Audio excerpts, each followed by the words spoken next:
दोस्तों नमस्कार, मेरा नाम है मनीष कुमार सिंह और आप देख रहे हैं 4 PM महाराष्ट्र और आपका बहुत बहुत स्वागत करता हूं। दोस्तों, अभिनेता से नेता बनी कंगना रनावत जो कि बीजेपी की नेता हैं, मंडी से सांसद हैं और फिर से जैसा कि वो अपने बयानों के लिए जानी जाती हैं, कुछ न कुछ अटपटा बोलना, कुछ न कुछ ऐसा बोल देना जो सुर्खियों में उन्हें बनाए रखे और फिर से इन्होंने कुछ ऐसा ही बयान दिया है। कंगना रनावत ने पीएम मोदी को साधारण इंसान नहीं बल्कि अवतार बताया है। जब नरेंद्र मोदी जी 2014 में आए तो इसीलिए कहा जाता है कि वो साधारण मानव नहीं है, वो एक अवतार है, वो एक अवतार है। जी हाँ दोस्तों, जैसे ही उन्होंने ये बात कही उसके बाद ये बयान जमकर वायरल होने लगा। हालांकि ये पहली बार नहीं है जब बीजेपी के नेता इस तरह से भक्ति करते हुए दिखाई दे रहे हों। इससे पहले भी लगातार कई बीजेपी के नेता पीएम मोदी के तारीफ में कसीदे पढ़ चुके हैं और सिर्फ तारीफ ही नहीं करते बल्कि वो एक तरीके से कुछ ऐसी बातें कर जाते हैं जो खबरें बन जाती हैं। अब ये साधारण इंसान नहीं बल्कि अवतार है। अब कंगना रनावत ये बात किसे कह रही है? जनता को, वो भी इस समय, ऐसे समय में जब महंगाई चरम पर है, लगातार बढ़ रही है, बेरोजगारी पर कोई नेता बात नहीं करना चाहता।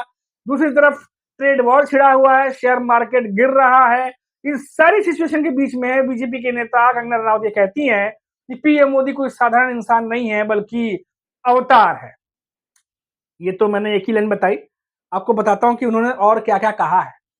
कंगना रनावत जो है वो अपने बयानों के लिए जानी जाती हैं और आपको बता दें कि उन्होंने कहा कि 2014 तक वो वोट देने भी नहीं जाती थी और नेताओं से नफरत सी हो गई थी, लेकिन अब उन्होंने अच्छा खासा काम छोड़कर राजनीति में कदम रखा है। कंगना ने कहा कि अब हमारे पास नरेंद्र मोदी के रूप में एक अच्छा नेता, और इससे पहले देश का नेता जो थे वो उसे बर्बाद कर रहे थे देश को। ये अलग देखिए, आप कंगना रनावत की जो बयानबाजी है वो एकदम अलग ही होती है। अब देखिए आगे उन्होंने क्या कुछ कहा है वो भी आपको बताता हूँ। कंगना ने कहा कि 2014 से पहले लोग वोट डालने नहीं जाते थे। इससे पहले हम भी राजनीति को दुर्भाग्य समझते थे और नेताओं को लेके लोगों में काफी नफरत हुआ करती थी। लोगों का संघर्ष रहा, लेकिन जब नरेंद्र मोदी जी 2014 में आए तो इसीलिए कहा जाता है कि वो साधारण मानव नहीं है, वो एक अवतार है। जब वो 2014 में आए और हमने ये दिन देखा, इससे पहले तो हम भी राजनीति को एक तरह से एक बहुत ही दुर्भाग्य समझते थे और शर्मिंदगी की बात है, लेकिन वोट भी देने नहीं जाते थे। युवा लोगों के दिलों में तो इतना एक तरह से कशिश थी, इतनी ज्यादा नफरत थी पॉलिटिशियंस को लेकर कि लगता था कि क्या कर दें इनको, खत्म कर दें इनको। ये घोटाला, वो घोटाला, 2G कितने स्कैम, हर दिन घोटाला, हर दिन घोटाला। और ये सुन सुनकर जो है आम जनता को तो ऐसी नफरत हो गई थी पॉलिटिशियन से, और खासकर मैं तो वोट भी नहीं देती थी। और आज का दिन ये देखिए, वोट तो छोड़िए, अपना खुद का अच्छा खासा काम छोड़कर खुद राजनीति में आ गए हैं, खुद ही हर जगह वोट मांग रहे हैं। तो ये किस लिए?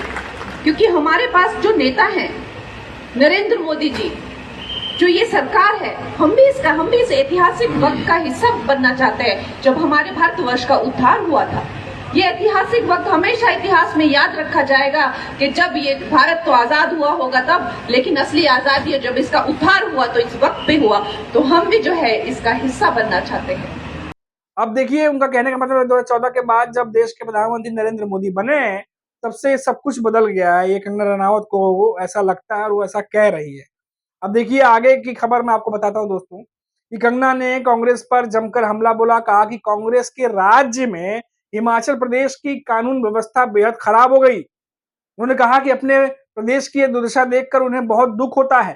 कंगना ने आरोप लगाया कि प्रदेश कांग्रेस सरकार मंडी की महिलाओं का नाम खराब कर रही है। अब ये तो कंगना रनावत हैं, इनके बयानों को आप देखिए तो देखा जाए तो सब कुछ जो है वो 2014 से लेके 25 के बीच में ही सब कुछ अच्छा हो रहा है, वरना उससे पहले तो अब देख ही रहे हैं कि किस तरीके से उन्होंने क्या कुछ कहा है। और तो और चुनावों नतीजों का जिक्र करते हुए कंगना ने कहा कि कांग्रेस को मंडी, खासकर जोगिंदरनगर से मिली बढ़त के बाद ऐसा सबक मिला है कि वो दोबारा यहाँ से चुनाव लड़ने का नाम नहीं लेंगी। और उन्होंने जनता का आभार व्यक्त करते हुए कहा कि मुझे गर्व है कि प्रदेश की जनता ने एक सामान्य बेटी को सांसद भेजा। उन्होंने कहा कि जब वो बॉलीवुड में काम कर रही थी तब हिमाचल आने के लिए तरसती रहती थी, और तरसती कहती थी, कोई रोक थोड़ी पाया कंगना रनावत को, पहले भी नहीं रोक पाया था, अभी भी नहीं रोक पाया है।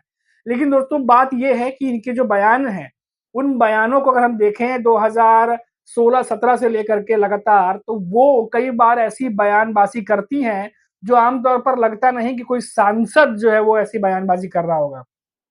2016-17 में जो बयानबाजी की थी उन्होंने जावेद अख्तर को लेकर के, उसके बारे में तो हमने आपको लगातार रिपोर्ट्स दिखाई कि कैसे बॉम्बे के कोर्ट में जावेद अख्तर से उन्हें लिखित में माफी मांगनी पड़ गई। हालांकि इस बात का जिक्र उन्होंने नहीं किया कि मैंने लिखित में माफी मांगी है। ये तो अभी मीडिया रिपोर्ट्स आई हैं कि जावेद अख्तर के साथ सुलह उनकी तभी हुई है जब कंगना रनावत ने लिखित में माफी मांगी और जावेद अख्तर ने उसे एक्सेप्ट किया, तब जाकर सुलह हुई है दोनों के बीच में। जावेद अख्तर का मामला जो काफी समय से चल रहा था, मैं इसलिए बात बता रहा हूँ क्योंकि इनके बयानों की वजह से ही कंगना रनावत जो है इस मुसीबत में पड़ी थी 2016-17 में, जब उन्होंने रोशन फैमिली को लेकर के जावेद अख्तर पर बयानबाजी की थी और कहा था कि मुझे बुला करके डराया गया और कई सारी ऐसी बातें कही थी जावेद अख्तर को पसंद नहीं आई और जावेद अख्तर ने कोर्ट का रुख किया। मानहानि का मामला हुआ, उसके बाद लगातार कोर्ट केस चल रहा था और 2025 आते आते दोनों ने सुलह कर ली। हालांकि इसमें काफी उतार चढ़ाव भरा समय बीता। कई बार कंगना कोर्ट नहीं पहुंची, कोर्ट को फिर गैर जमानती वारंट इशू करने के लिए कहना पड़ा कि अगर वो नहीं आएंगी अगली बार तो हम जो है वारंट इशू करेंगे। कई सारी ऐसी बातें हुई थी, लेकिन कंगना ने जो बयान दिया उस पर जावेद अख्तर सख्त रहे और कोर्ट में उन्होंने जो है याचिका दायर की थी, जिसके बाद कंगना ने भी पलटवार किया था जावेद अख्तर पे और ये मामला चलता रहा। लेकिन 2025 आते आते कंगना रनावत को लिखित में माफी मांगनी पड़ी। हालांकि इसका जिक्र कंगना ने नहीं किया, उन्होंने फोटो डाली सोशल मीडिया पर और लिखा कि जावेद अख्तर के साथ मेरी सुलह हो गई है आपसी सहमति से, और तो और मेरी अगली फिल्म में वो लिखने के लिए, गाने लिखने के लिए भी तैयार है, ऐसा मैं उनसे बात करूंगी। तो बड़े हल्के फुल्के अंदाज में उन्होंने पोस्ट करके ये मैसेज कन्वे करने की कोशिश की। लेकिन बाद में जब शबाना आजमी ने किसी मीडिया पब्लिकेशन को इंटरव्यू दिया और वहां पर ये बात हुई कि लिखित माफी की बात हुई थी, ये तमाम चीजें फिर ये तमाम चीजें ऊपर आने लगी कि अच्छा ये मामला ये भी था।